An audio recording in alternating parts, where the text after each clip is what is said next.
Well, how about it, folks? How about 9-4 in the last 11? No. 9-4 in the last Math guy. 13. Big math guy. Math guy. 29, 25, and 2 on the season. How about that, ladies and gentlemen?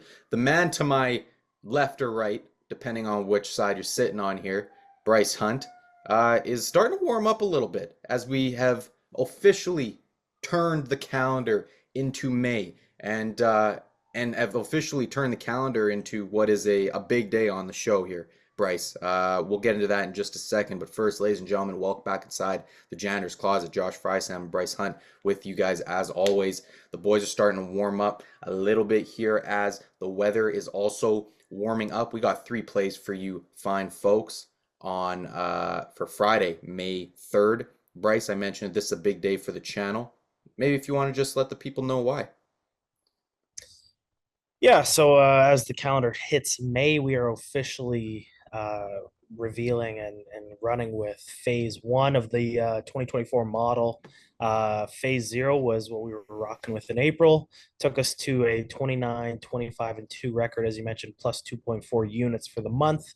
Not great, but I mean, we'll take in the green any day of the week. The way that this thing goes, it's only going to get better as more games, more results are played. We have more information and more data to use, and that's exactly what's happening here as we start to incorporate 2024 stats. We get a lot more access to teams that we haven't been, betting on or with so far, maybe because they have too many rookies or too many players who, maybe didn't have stats that were properly tracked last year, certain things like that. So it takes into account, guys who are turning a corner, maybe guys who are off to a slow start. As May hits, things kind of start to meet in the middle and level up again. So we did 1 unit plays in phase zero. We're going to keep with 1 unit plays for the first bit of phase one here. But as the season goes on, we're going to be bumping up the unit count and hopefully making a lot more money here in the green for the boys. Let's, God willing, we will be making some more money here. Let's get into it and let's not keep the fine folks waiting here. Actually, let's make them wait just a little bit longer. If you guys would, just follow the pop-up here. Bang, like the video, subscribe to the channel, turn on some notifications, and if you would, give us a follow on X at TJC Bets because we've been dropping a ton of plays over there and a ton of winners for those who are following us over there. Bryce, you mentioned that we have now access to some teams that we didn't before just due to the data that we have available. And with that, that's going to take us into our first play here because we've got a couple of teams in Baltimore and the Cincinnati Reds who will be squaring off at Great American Ballpark here on Friday. We haven't seen too much of these guys on the channel. They certainly haven't been the Dodgers or the Braves like we have seen time in and time out on this channel. But that's where we're going here for the first play. Baltimore Orioles at Cincinnati in Cincy. What do we got there? Yeah, as you mentioned, 2 teams that are really their backbone is a lot of younger talent.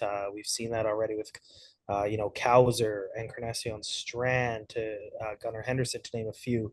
On each side there, always risky, taking place at Great American Ballpark. Josh, as we know, it's the second most hitter friendly park in the league.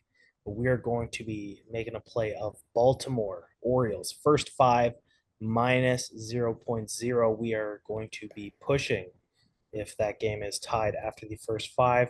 Obviously, if Baltimore's winning, we'll take that. This is going to be a 1 unit play, as we mentioned. Hunter Green is going to go against Cole Irvin in this one. And Hunter Green and the Reds have been locating his fastball a lot better this year, maybe the best in his career to this point. Really happy with the way he's developing. But if he has an Achilles heel, it's avoiding barrels and home runs. We obviously know that ballpark can be a hot spot for them. The Orioles and especially their left-handed hitters, crush fastballs, which is obviously Hunter Green's main pitch. So we are going to be banking on them to score some runs and barrel up some fastballs on Friday. Cole Irvin, on the flip side of that, has only given up 2 earned runs in his last 18 innings, including back-to-back scoreless outings for him. I don't love the way that his arsenal grades out. Not great pitching in Cincy as well, but Cincinnati is below average against left-handed pitchers, and we're banking on the Orioles offense to kind of carry us to the win in this one. So the first play of the show today, Baltimore first five -0. Alrighty. Let's go on to our second play here. We're going over to there to the Trop in sunny Florida. Mets are visiting the Tampa Bay Rays. Bryce, take us through this play.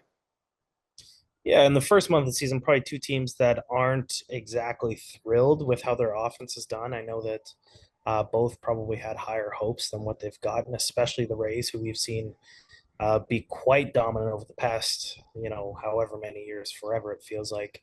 And the one thing, probably the biggest change in the Tampa Bay Rays from 2023 to the first month of 2024 has been kind of how they've fallen off against left-handed pitchers. They were one of the best teams in the league last year, if not the best, and this year they've been quite poor. We know that they platoon their lineups 1 through 9, and it just hasn't worked out how they've wanted this year. They don't really have the personnel that they have in recent years. This game is going to feature that left-handed pitcher for the Mets, as we mentioned, Jose Quintana, and it's going to be going up against Aaron Savali.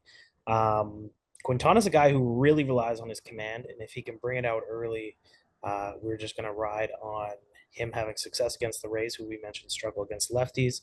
And Aaron Savali was great in his first 4 starts, most coming at home. Struggled in his last 2 starts against the Yankees and the White Sox. He had a couple blips. One of those starts, he had like 5 walks. So stuff that he can control and get sorted out. His sweeper grades out as one of the better sweepers in the league. Great metrics across the board. We're banking on a bounce back start for him on his home mound against a weaker Mets offense. We're going to be taking the New York Mets Tampa Bay Rays, the no run first inning. We're taking the Nerfy for Friday, May 3rd here. We are banking on that, and we are also banking on the Los Angeles Dodgers to finally, for the love of God, do something positive for this channel. We talked about we have not bet much on Baltimore Orioles and Cincinnati Reds. We are going in the exact opposite direction with this one, Bryce. We got the Dodgers visiting the ATL, those Braves. A couple of heavyweights here on Friday night. What do we got in this one? Yeah, I mean, as you mentioned it, right?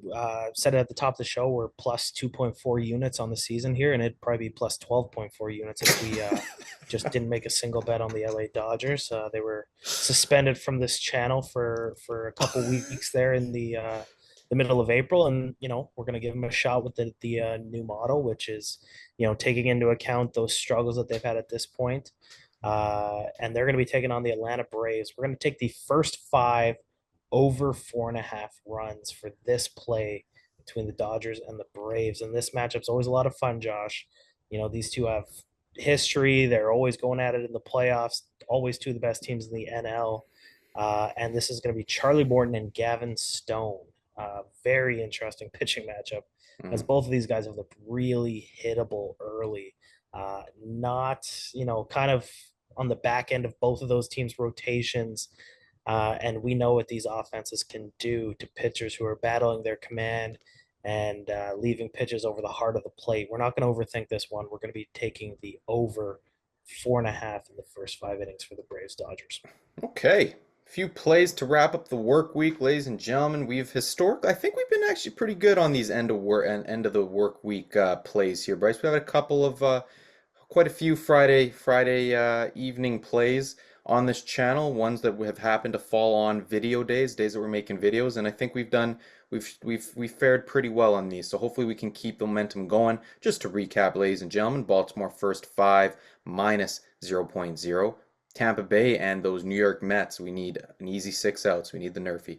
And finally, we are wrapping up with the Los Angeles Dodgers and Atlanta Braves over there in the ATL, the heavyweights. We need those offensive bats to flex their muscles. First 5 over 4.5. Bryce, let's, as your hat says, have a day here. Let's do it, bud.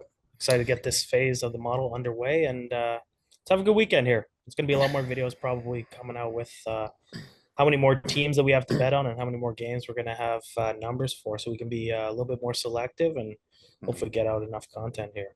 Oh yeah, absolutely. No shortage of content coming. Folks, one last time, please give us a follow on X at TJC Bets. Like the video, subscribe to the channel, and turn on notifications so you do not miss a thing. Like I mentioned, the boys are heating up, and we do not plan on cooling off anytime soon. Bryce, let's get out of here. Ladies and gentlemen, thank you for tuning in. We will see you guys next time.